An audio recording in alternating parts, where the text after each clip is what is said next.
6 మంది గ్రామ సభ సభ్యులు మాట్లాడుతున్నారు. వారిలో రెండవ వారు పగడాల వరలక్ష్మి గారు. క్లుప్తంగా చెప్పండి. మా గ్రామ సభకు విచ్చేసిన గౌరవనీయులైన డిప్యూటీ సీఎం గారికి మరియు పెద్దలకి నమస్కారాలు తెలియజేసుకుంటున్నాను.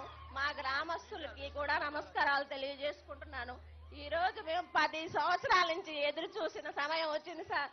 మేము ఎన్నో రోజులు ఇక్కడ ప్రోగ్రాం జరిగితే మీరు వస్తే రోడ్ల పైన ఎండనక రాత్రి అయినా చిన్నపిల్లలతో సహా వెయిట్ చేసి మిమ్మల్ని చూడాలని 2 నిమిషాలైనా మీరు మాట్లాడితే వినాలని వెయిట్ చేసినాం సార్.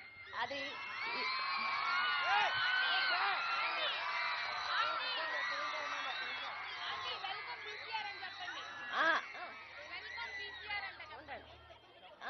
ఉండండి ఒక నిమిషం సార్.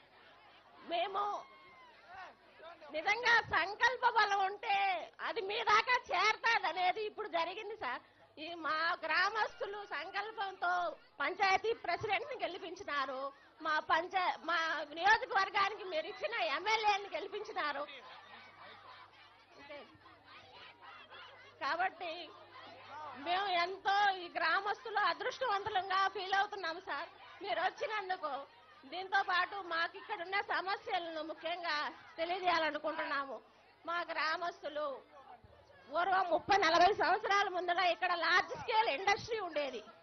అక్కడ సో ఫ్యాక్టరీ అని అక్కడ ఉపాధి పొందేవారు. తర్వాత అది క్లోజ్ చేయడం అయింది. ఉపాధి లేక అందరూ గల్ఫ్ దేశాలకు తరలి వెళ్లి అక్కడ 30-40 సంవత్సరాల కాలం అక్కడే తల్లిదండ్రులను పిల్లలను వదిలి ఎప్పుడో వచ్చి ఒకసారి వెళ్లాల్సిన పరిస్థితి వచ్చింది సార్. ఇక్కడ ఎటువంటి లార్జ్ స్కేల్ ఇండస్ట్రీ లేవు, స్మాల్ స్కేల్ ఇండస్ట్రీస్ లేవు.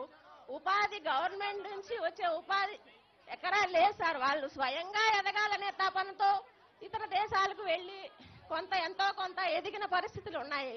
కాబట్టి ఇక్కడ యువత ఇకనైనా ఇక్కడి నుంచి వేరే దేశాలకు వెళ్లకుండా ఇప్పుడు దేవుడు వచ్చి మన ముందు నిలిస్తే చాక్లెటో బిస్కెటో అడగవు సార్.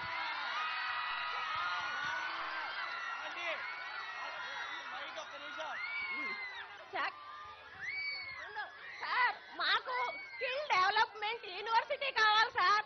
ఇక్కడ మా ప్రాంతంలో ఉండే school dropouts, college dropouts, degree holders అందరికీ పని కల్పించే విధంగా వృత్తి నైపుణ్య విద్యాలయం ఇక్కడ ఏర్పాటు చేయాలని మేము కోరుతున్నాం సార్. మా రాయలసీమ ప్రాంతానికి ఎక్కడెక్కడ అంత పెద్ద యూనివర్సిటీ కనీసం కాలేజ్ కూడా పెద్ద కాలేజ్ కూడా లేదు సార్.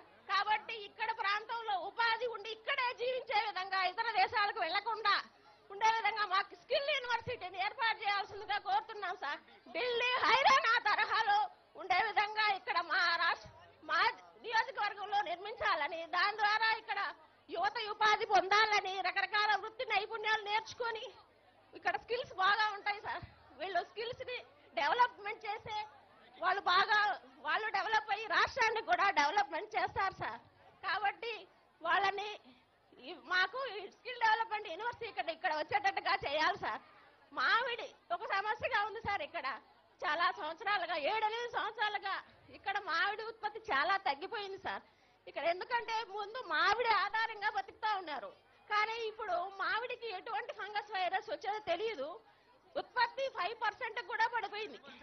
కాబట్టి ఆ విధంగా దానికి క్షేత్రస్థాయిలో పరిశోధనలు జరిపి మామిడికి ఉన్న సమస్య ఎందువల్ల దిగుబడి రావడం లేదు, దానికి పరిష్కారం తెలియజేయాల్సిందిగా కోరుతున్నాం సార్. ఇప్పుడు ఒక్కసారి బీసీఆర్ సార్ మాట్లాడాల్సిందిగా కోరుతున్నాం సార్. BCR sir.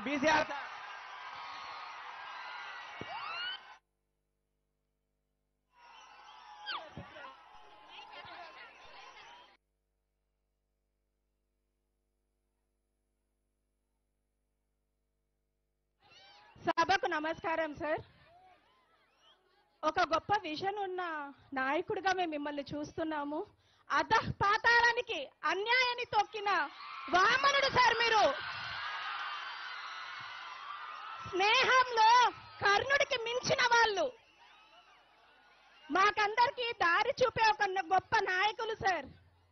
ఉపాధ్యాయులమైనా కూడా గత ప్రభుత్వంలో మాకు జరిగిన అన్యాయాన్ని మీకు విన్నవించుకోవడానికి ప్రతి సభకు మీకోసం వచ్చాం సార్ ప్రతి సభకు 77వ జీవో పెట్టి